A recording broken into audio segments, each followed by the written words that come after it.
حکم دیا کہ تم رائنا کہنا چھوڑ دو، زو مانا لفظ ہی کہنا چھوڑ دو کہ جس میں بے ادبی کا پہلو ہے. تو تم نے کیا کہنا ہے؟ انظرنا، ہماری طرف نظر رحمت کیجیے. اور پھر ساتھ تنبیہ فرمائی، واسمعوا، ایسی نوبت ہی کیوں پیش آئے کہ تم حضور سے بار بار سوال کرو؟ پہلے ہی غور سے سنو. یہ نوبت نہیں آنی چاہیے کہ تم حضور سے بار بار جو ہے سوال کرو. وَلِلْكَافِرِينَ عَذَابٌ علیم، اور کافروں کے لیے عذاب علیم ہے. حضور صلی اللہ علیہ وسلم کی شان میں اگر کوئی گستاخی کرے تو وہ تو مسلمان رہتا ہی نہیں ہے. تو اللہ تعالیٰ اپنے محبوب کی عزت و تعظیم کا یہاں تک اللہ سبحانہ و تعالیٰ نے پاس رکھا، کیسے لفظوں کا استعمال بھی ممنوع فرما دیا کہ جس میں گستاخی کا شائبہ ہو. تو علماء کرام نے، تمام علماء کرام نے یہ بات واضح کر دی ہے کہ اس آیت سے کیا ثابت ہوتا ہے کہ ہر ایسے لفظ کا استعمال بارگاہ رسالت میں ممنوع ہے جس میں تنقیص، بے ادبی کا احتمال ہو. اور امام مالک علیہ رحمہ فرماتے ہیں کہ ایسے شخص پر تو حد قذف لگائی جائے. تو اشارتاً قنایاتاً سامنے بیٹھ کے حضور، اب اس دنیا سے آپ نے پردہ فرما لیا، آپ کا وصال ہو گیا ہے، تو پھر حضور کے بارے میں کچھ الٹا سیدھا بولنا، مثال کے طور پر کہ حضور کی عزت، حضور کی عزت، حضور کی تعظیم سب سے بڑھ کر کرنی ہے. اچھا، یہ میں نے آپ کو کیسے کہہ دیا سب سے بڑھ کر کہنی ہے؟ یہ میں خود سے نہیں بول رہی.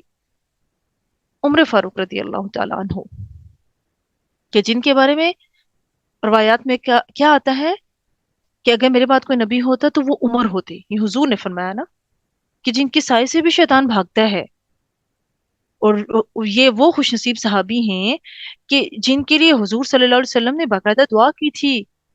دو دو بندوں کے بارے میں دعا کی تھی نا کہ دو میں سے کسی ایک کو اسلام کی طاقت بنا، ابو جہل اور عمر فاروق. تو اللہ تعالیٰ نے عمر فاروق کے حق میں دعا قبول فرمائی. حق و باطل میں فرق کرنے والے.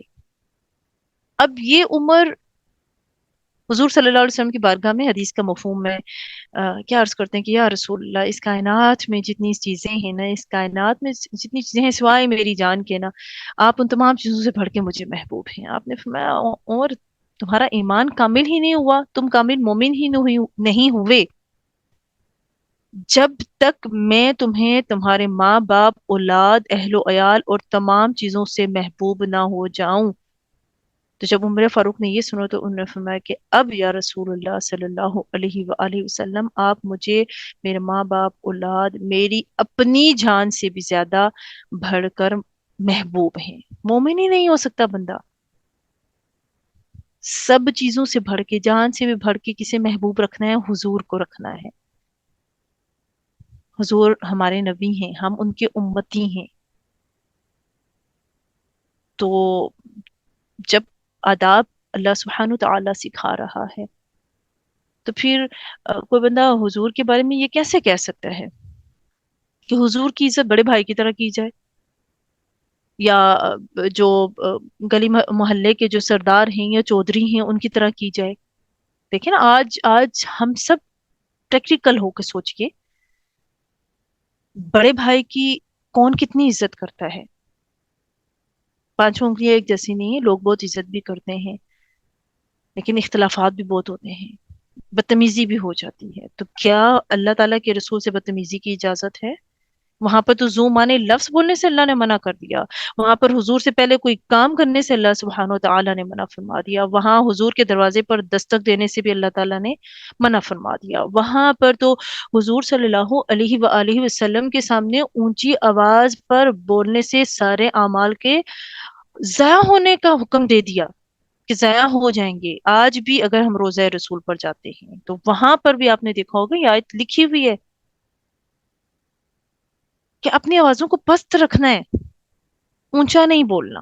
تو جس کے دروازے پر دستک دینے کے آداب رب سکھا رہا ہے، جس کے سامنے بولنے کے آداب رب تعالی سکھا رہا ہے. ایون قرآن کریم میں ایک آیت ایسی بھی موجود ہے کہ جس آیت میں یہ حکم تھا کہ تم نے رسول اللہ صلی اللہ علیہ وسلم سے کوئی بات کرنی ہے، کوئی مسئلہ پوچھنا ہے تو صدقہ کرنا ہے. بعد میں گو کہ اس کا حکم منسوخ ہو گیا، تو وہ بھی تو حضور کے ادب میں ہے. پھر لوگ کیسے کہہ سکتے ہیں بڑے بھائی کی طرح رسپیکٹ کریں حضور کی؟ لوگ کیسے کہہ سکتے ہیں گاؤں کی چودھری یا کسی سردار چودھری اسپیشل اس کی طرح کی جائے؟ چودھری کتنے فیصلے اچھے کرتے ہیں، کتنے برے کرتے ہیں، لوگ تو ان کو لان تان کر رہے ہوتے ہیں. تو اس کائنات میں سب سے افضل ترین ذات آقا علیہ الصلوۃ والسلام کی ہے، اور اس سے کسی کو انکار نہیں ہے. لہٰذا حضور صلی اللہ تعالی علیہ وآلہ وسلم کی عزت سب سے بڑھ کے ہو، سب سے بڑھ کے ہمیں حضور کو رکھنا ہے، حضور کی ذات گرامی کو رکھنا ہے. ہمیں کوئی ایسی بات نہیں کرنی کہنی کہ خود سے بول جائیں. صحابہ کرام تو ڈرا کرتے تھے، حدیث بھی روایت نہیں کرتے تھے. ہمیں جو دل کرتا ہے ہم لوگ بول دیتے ہیں حضور کے بارے میں. تو ہمیں بہت احتیاط کرنی ہے. حضور کا مقام مرتبہ، حضور کی ذات وہ حجابات میں ہے، وہ بھی کھلی ہی نہیں ہے. ہم تو حضور کی حقیقت کو جانتے ہی نہیں ہیں. تو امتی ہونے کے ناطے ہمیں ادب و احترام کے دائرے میں رہنا ہے، اس باؤنڈری کو کراس نہیں کرنا جو اللہ سبحانہ وتعالی نے بنائی ہے. جو کراس کرتے ہیں اللہ فرماتا ہے وَلِلْكَافِرِينَ عَذَابٌ أَلِيمٌ، کافروں کے لیے کیا ہے؟ دردناک عذاب ہے. اچھا جی، اگلی آیت. یہود کو جو تھا نا بڑا دکھ تھا. کس چیز کا دکھ تھا؟ کہ نبوت کہاں چلی گئی؟ بنی اسماعیل میں چلی گئی. بنی اسماعیل کو کیوں ملی؟ اور بنی اسماعیل میں بھی یہود جو ہے وہ یہ سمجھتے تھے کہ ایسی قوم میں پیدا ہوئے ہیں کہ یہود انہیں نا اس قوم کو اپنے سے بڑا کمتر اور حقیر سمجھتے تھے. مشرکین کو کیا تکلیف تھی؟ مشرکوں کو یہ تکلیف تھی کہ آپ نے بھی ایک خالصتاً اللہ کی دعوت دے دی، ان کے سارے معبود دھرے کے دھرے رہ گئے. تو اللہ تعالیٰ کیا فرماتے ہیں؟ ما یودو، نہیں چاہتے، الذین، جن لوگوں نے، اسماء موصولہ میں سے ہے نا، کفرو، کفر کیا. اوور آل سب کافروں کو فرمایا، کافر لوگ نہیں چاہتے. من اہل الکتاب، اہل کتاب سے جو کافر ہیں نا، وہ یہ بات نہیں چاہتے. کیا نہیں چاہتے؟ اور دوسرے کون ہیں؟ ولل مشرکین، اور نہ ہی مشرکین سارے. این ینزل، کہ نازل کی جائے، علیکم، تم پر، من خیرین، کوئی بھی بھلائی، من ربکم، تمہارے رب کی طرف سے. واللہ یختص، سبحان اللہ، واللہ، اور اللہ تعالیٰ، یختص، خاص کر لیتا ہے، برحمتہ، ہی اپنی رحمت سے، من یشاء، جسے وہ چاہتا ہے. واللہ ذو الفضل العظیم، اللہ بڑے فضل والا ہے. بڑی بہترین آیت. یہود اس دکھ میں تھے کہ نبوت بنی اسماعیل میں کیوں چلی گئی. مشرکین کو یہ صدمہ تھا کہ نبی کا انتخاب مکہ اور طائف کے رئیسوں میں سے، سرداروں میں سے کیوں نہیں ہوا. ایک یتیم بچہ ہی، یعنی عبد المطلب کا یتیم پوتا کیوں چن لیا گیا. تو اللہ تعالیٰ کیا فرماتا ہے؟ واللہ یختص برحمتہ من یشاء، اللہ خاص کر لیتا ہے اپنی رحمت سے جسے چاہتا ہے. یعنی نبوت جو ہے اللہ کا خاصہ ہے، اللہ تعالیٰ جسے چاہے عطا فرمائے. تو یہود اور مشرکین دونوں ہی پیغمبر اسلام اور اسلام اور مسلمانوں کے شدید دشمن ہیں اور تھے. وہ مسلمانوں کے لیے کوئی بھلائی کی بات برداشت ہی نہیں کر سکتے تھے. اور یہاں بھلائی اور رحمت سے مراد بالخصوص وہ احکام الہی ہیں جو مسلمانوں کی طرف نازل کیے جا رہے تھے. تو یہ دونوں فریق، یہود اور مشرکین جو ہیں، مسلمانوں کے خلاف آپس میں اکٹھے ہو گئے. ان کو برداشت نہیں ہوتا تھا کہ مسلمانوں کے لیے کوئی خیر اللہ کی طرف سے نازل ہو جائے، مسلمانوں کو کوئی فتح مل جائے، مسلمانوں کی تعداد زیادہ ہو جائے، مسلمانوں کے لیے کوئی اللہ سبحانہ تعالیٰ کی طرف سے اور حکم دے دیا جائے. تو یہ بالکل بھی برداشت نہیں کر سکتے تھے. تو اللہ تعالیٰ فرماتا ہے نبوت میرا خاصہ ہے، میں جسے چاہوں عطا فرماؤں. تو حضور صلی اللہ علیہ وسلم کو اللہ سبحانہ وتعالی نے چنا. واللہ ذو الفضل العظیم، یہ اللہ کا فضل ہے، اور اللہ بڑے فضل والا ہے جس نے حضور صلی اللہ علیہ وآلہ وسلم کو نبوت کے لیے چنا.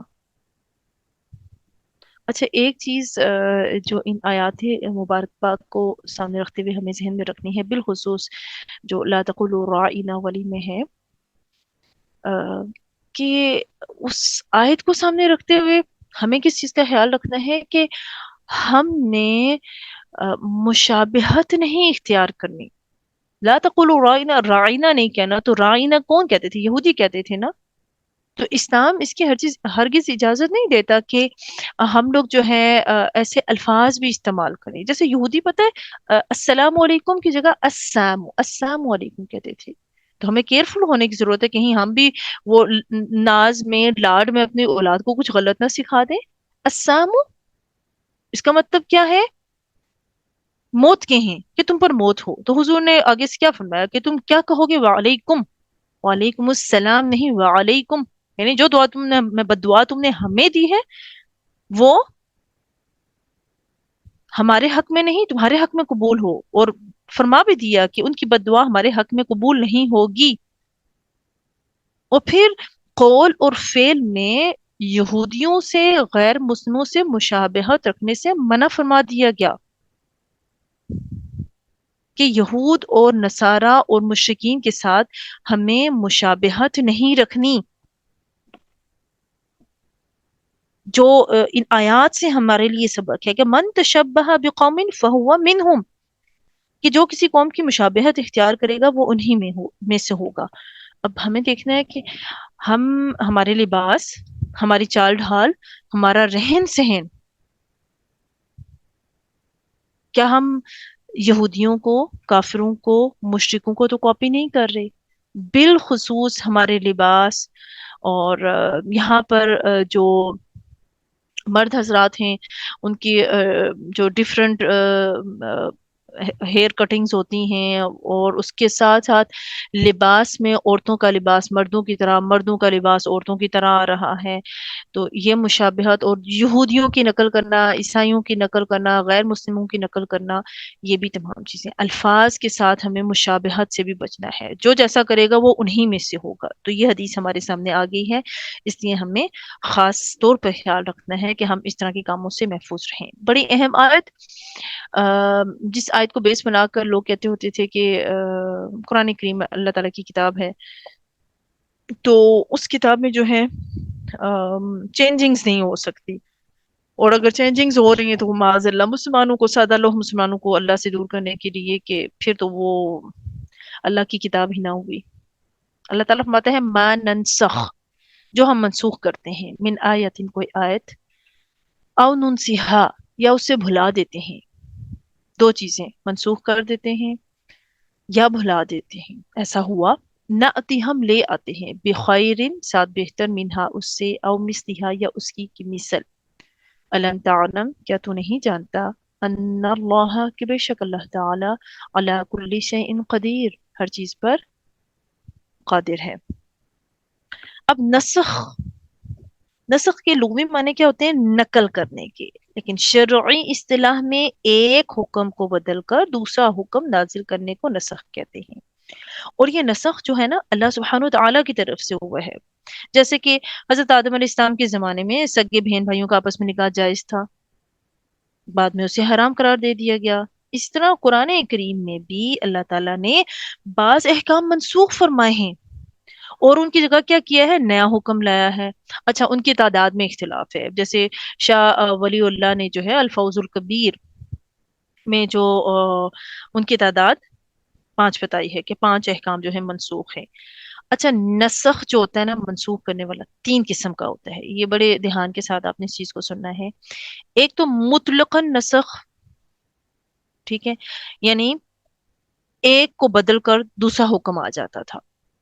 دوسرا نسخ جو ہوتا تھا نا، پہلے حکم کے الفاظ قرآن کریم میں موجود رکھے گئے ہیں، ان کی تلاوت ہوتی ہے، لیکن دوسرا حکم بھی قرآن کریم میں آ جاتا ہے جو بعد میں نازل کیا گیا.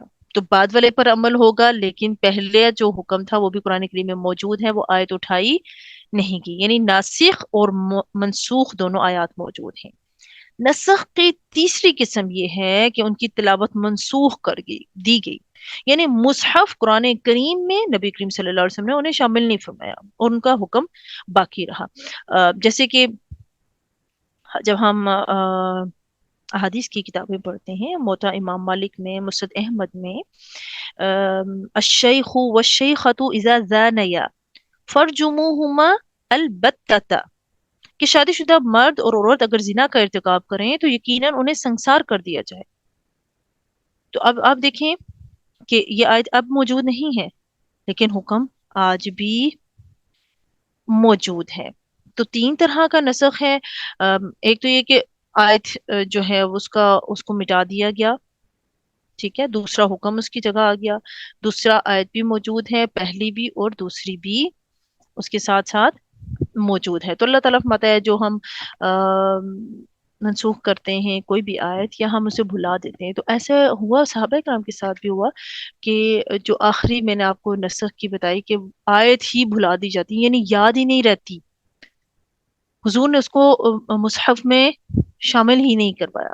تو حضور صلی اللہ علیہ وسلم نے کچھ آیت جو ہے صحابہ کرام کو سکھائی، لیکن ایک خاص وقت آیا تو وہ پڑھنے لگے لیکن انہیں بالکل یاد نہیں آیا اور بڑے پریشان ہوئے، اور رسول اللہ صلی اللہ علیہ وآلہ وسلم کے پاس آ کر جو ہے انہوں نے عرض کی کہ ہمیں بالکل یاد نہیں آیا، تو آپ نے فرمایا کہ یہ اللہ تبارک و تعالیٰ کی طرف سے ہے، اٹھا لی گئی۔ تو یہ نسخ کی جو ہے وہ تیسری قسم ہے جو بیان ہوئی ہے۔ اب اس میں بہت سارے ایسے احکامات ہیں، قرآن کریم میں آیات جو ہیں وہ موجود ہیں، دونوں طرح کی موجود ہیں، پہلی آیت بھی موجود ہے، اس کی ناسخ آیت بھی ہے، یعنی جو منسوخ ہوئی وہ بھی موجود ہے اور ناسخ آیت بھی موجود ہے۔ جیسے اللہ تبارک تعالیٰ نے سورۃ البقرہ میں آیت نمبر 181 میں فرمایا کہ کتب علیکم اذا حضر احدکم الموت ان ترک خیرا الوصیۃ للوالدین والاقربین بالمعروف، ٹھیک ہے۔ تو اس آیت کی روح سے کیا ہے کہ میت پر والدین اور قریبی رشتہ داروں کے حق میں مرنے سے پہلے وصیت کرنا فرض تھا۔ پھر اللہ تعالیٰ نے سورۃ النساء نازل فرمائی، سورۃ النساء کی آیت نمبر 11 اور 12 میں اللہ سبحانہ وتعالیٰ نے میراث کے حصے خود ہی والدین اور اقربین کے لیے مقرر فرما دیے۔ پہلے یہ تھا کہ وصیت کریں گے کہ ہر وہ شخص جو ہے جسے لگے کہ اس کو موت آنے لگی ہے تو وہ اپنے والدین کے لیے، رشتہ داروں کے لیے اچھی طریقے کے ساتھ وصیت کر جائے۔ بعد میں سورۃ النساء میں اللہ سبحانہ وتعالیٰ نے خود ہی جو ہے اس آیت کا حکم منسوخ فرما دیا کہ میت پر وصیت کرنا فرض نہیں رہا، بلکہ اب وہ صرف ذوی الفروض کے حق میں ہی وصیت کر سکتا ہے، وہ بھی زیادہ سے زیادہ تہائی مال میں، اور یہ وصیت جو ہے فرض نہیں ہے، اختیاری ہے، یعنی مستحب عمل ہے اگر وہ کرتا ہے۔ پھر سورۃ النساء میں ہم دیکھتے ہیں آیت نمبر 15 میں زانیہ عورت کی سزا مقرر فرمائی کہ کیا تھی، پہلے کیا حکم تھا زانی عورت کہ جتنی اس کی عمر ہے نا اسے گھر میں قید کر کے رکھا جائے گا۔ پھر اللہ تعالیٰ نے اسی آیت میں یہ بھی ارشاد فرمایا تھا کہ اللہ تعالیٰ ان کے لیے کوئی نئی سزا جو ہے وہ مقرر فرما دے گا۔ پھر سورۃ النور اللہ تعالیٰ نے ارشاد نازل فرمائے جس میں حکم فرمایا کہ زانی مرد کو اور زانی عورت کو کیا ہے 100 کوڑے مارے جائیں گے۔ تو اس حکم سے پہلی سزا کا حکم آٹومیٹکلی اٹھ گیا، یعنی وہ منسوخ ہوگی۔ پھر سورۃ البقرہ آیت نمبر 240 کی روح سے میت کے وارثوں پر کیا فرض تھا، اگر کسی عورت کا شوہر فوت ہو جاتا تھا، وہ بیوہ ہو جاتی تھی، تو 1 سال تک پہلا حکم یہ تھا کہ وہ گھر سے اس کو نہیں نکالیں گے، اس کا خرچ برداشت کریں گے۔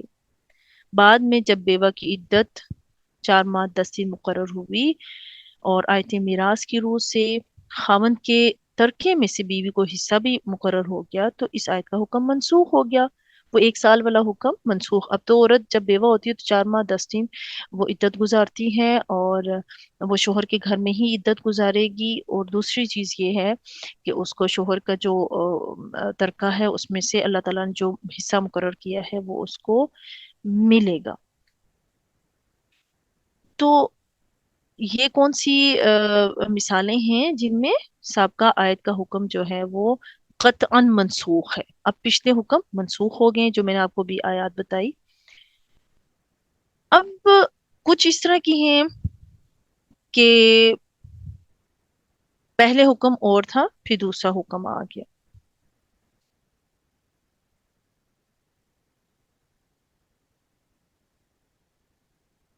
اور پھر بعد میں جو دوسرا حکم آیا ہے اسی پر جو ہے وہ عمل کرنا مسلمانوں کے لیے ضروری ہو گیا۔ مثال کے طور پر جیسا کہ سورۃ الانفال جو جنگ بدر کے فوراً بعد نازل ہوئی تھی، اس کی آیت نمبر 65 میں اللہ تعالیٰ نے مسلمانوں کو کیا، ان کی جو جرت ایمانی تھی اس کا معیار مقرر کرتے ہوئے فرمایا تھا کہ ایک مسلمان کو 10 کافروں پر غالب آنا چاہیے۔ یہ حکم ان مسلمانوں کے لیے تھا جو علم و عمل میں بڑے پختہ تھے، ہر طرح سے سختیاں برداشت کر سکتے تھے، اور کی تھی انہوں نے، اللہ پر کامل توکل تھا۔ بعد میں اسلام لانے والے مسلمان جو ہے نا، جن کی تربیت ابھی پوری طرح نہیں ہو سکتی، ان کے لیے پھر اللہ تعالیٰ نے تخفیف فرما دی، دوسرا حکم آ گیا۔ اگلی آیت میں کیا فرمایا تھا کہ ان میں سے بھی ایک مسلمان کو کم از کم 2 کافروں پر ضرور غالب آنا چاہیے۔ پہلے ایک 10 پر آتا تھا، دوسرا حکم کیا آیا؟ ایک مسلمان 2 پر تو ضرور غالب آئے۔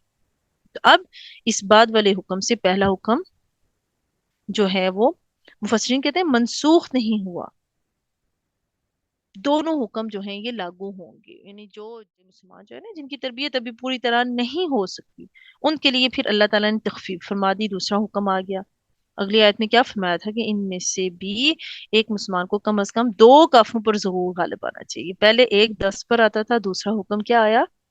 ایک مسلمان 2 پر تو ضرور غالب آئے۔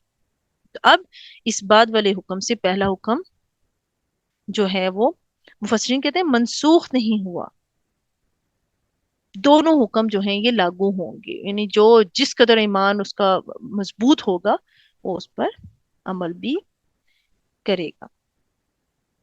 تو اللہ تعالیٰ نے فرمایا کہ جب ہم آیت منسوخ کرتے ہیں یا بھلا دیتے ہیں تو اس جیسی یا اس سے بہتر حکم ضرور لے کر آتے ہیں۔ یہ وقت کی مناسبت سے ہوتا تھا، وقت اور حالات کی مناسبت سے۔ اسٹارٹنگ آف اسلام میں وہ جو بگڑی ہوئی قوم تھی، ان کے لیے احکامات جو ہیں وہ مختلف تھے، پھر بعد میں اللہ سبحانہ و تعالیٰ نے جو ہے آہستہ آہستہ ان احکامات کو جو ہے وہ تبدیل فرما دیا تھا۔ جیسے اب دیکھیں کہ سٹیپ وائز احکامات جو ہیں وہ تدریجاً مسلمانوں میں احکامات کو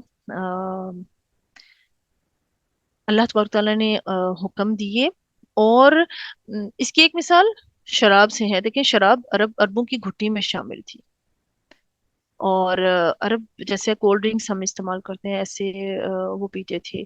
تو اللہ نے فوراً سے حکم نہیں نازل فرما دیا تھا کہ تم پر شراب حرام ہے، تم نے شراب نہیں پینی۔ تو وہ سٹیپ وائز اللہ تعالیٰ نے ان کی تربیت کرتے ہوئے آہستہ آہستہ اس چیز کو جو ہے اس حکم کو ان کے اندر سے نکالا، اس برائی کو نکالا اور اپنا حکم نازل فرمایا۔ پہلے کیا فرمایا کہ جو شراب اور جوا ہیں یہ دونوں چیزیں جو ہیں ان میں فائدہ بھی ہے اور نقصان بھی ہے، لیکن نقصان زیادہ ہے، فائدہ کم ہے۔ تو جو سلیم اتباع لوگ تھے نا، وہ آٹومیٹکلی پیچھے ہٹ گئے، اسی کو انہوں نے دیکھا کہ جس چیز میں نقصان زیادہ ہے فائدہ کم ہے، ہمیں اس سے دور ہونا چاہیے۔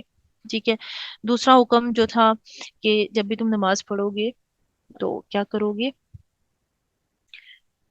اس حالت میں نماز پڑھنی ہے کہ تم ہوش میں ہو، تم کیا پڑھ رہے ہو تمہیں پتا ہو، کیونکہ ایسی غلطی ہوئی تھی تو اللہ تعالیٰ نے باؤنڈری لگا دی، دوسرا حکم بھی آ گیا سلولی۔ اب وہ حکم آیا تو نماز کے وقت لوگوں نے احتیاط کرنا شروع کر دی۔ تیسرے ایک بہت بڑی لڑائی جھگڑا ہو گیا تھا، اور اس کے بعد جو ہے قطعاً اللہ سبحانہ و تعالیٰ نے جو ہے شراب کو حرام کر دیا۔ تو ایسے ہی ناسخ و منسوخ اللہ تعالیٰ کی طرف سے احکامات ہیں کہ تدریجاً اللہ سبحانہ و تعالیٰ نے کچھ چیزوں کو ٹوٹلی قرآن کریم سے نکال دیا، وہ یاد ہی نہیں رہی، وہ اللہ کے حکم سے تھی، اور کچھ چیزوں کی جگہ نئے احکامات لائے، پچھلے احکامات بھی موجود ہیں لیکن ان پر عمل نہیں ہوتا۔ اللہ تعالیٰ فرماتے ہیں علم تعلم، کہ کیا تو نہیں جانتا کہ ان اللہ علی کل شیء قدیر۔ جو لوگ اعتراض کرتے ہیں کہ اللہ تعالیٰ نے، جیسے کہ کافروں نے اعتراض کیا تھا کہ اللہ تعالیٰ مچھر اور مکھی کی مثال قرآن میں کیوں ارشاد فرماتا ہے، تو اہل ایمان تو جانتے ہیں کہ اللہ تبارک تعالیٰ کی کتاب ہے، وہ اس سے ہدایت دیتا ہے، لیکن جو ایمان نہیں لانا چاہتے تو وہ ہر چیز میں نکتہ چینی کرتے ہیں۔ تو اللہ فرماتا ہے اللہ ہر چیز پر قادر ہے، اس کی کتاب ہے، وہ مالک ہے، جو چاہے کرے۔ تم کون ہوتے ہو سوال کرنے والے؟ تبھی فرمایا تمہیں معلوم نہیں کہ بے شک اللہ تعالیٰ ہر چیز پر قادر ہے، جو چاہے وہ کرے، اس کی حکمت ہے، اس کی مرضی ہے۔ تم ایمان نہیں لانا چاہتے تو تم ہر چیز میں نکتہ چینی کرتے ہو۔ تو اللہ سبحانہ تعالیٰ سے دعا ہے اللہ تعالیٰ ہمیں عمل صالح کرنے کی توفیق عطا فرمائے، حضور صلی اللہ علیہ وآلہ وسلم کی تعظیم کرنے کی، آپ کی شان میں کسی بھی طرح کی بے ادبی کرنے سے ہم سب کو محفوظ فرمائے، ہمیں بہترین امتی بنائے، ہمارے دلوں میں آقا علیہ الصلوۃ والسلام کی کامل محبت پیدا فرمائے، نہ صرف محبت بلکہ حضور کی سنتوں پر ہم سب کو چلنے کی توفیق عطا فرمائے۔ آمین ثم آمین۔ سبحانک اللہم